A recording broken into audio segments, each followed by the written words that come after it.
la vérité, ce que Dieu a fait pour nous en tant que fils de Dieu, Christ, venu sur terre et vainqueur de la mort. Voilà ce qu'il a fait. On peut lire ce passage dans la Bible, dans le passage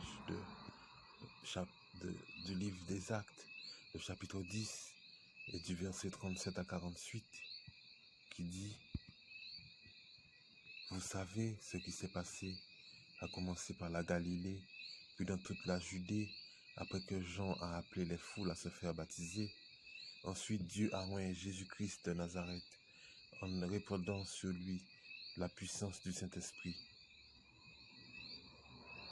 Celui-ci a parcouru le pays en faisant le bien et en guérissant tous ceux qui étaient tombés sous le pouvoir du diable, car Dieu était avec lui. Nous sommes les témoins de tout ce qu'il a fait dans le pays des Juifs et à Jérusalem.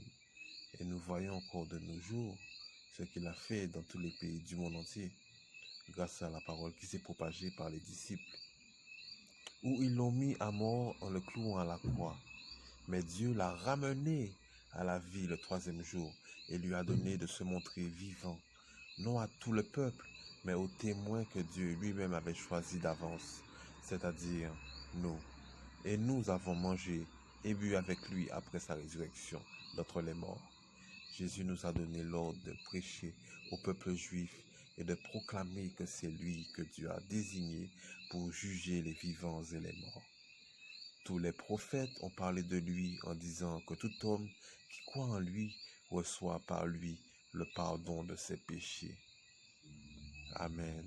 Merci Seigneur pour ton sacrifice à la croix et ta résurrection qui nous donna, bien sûr, la victoire sur la mort.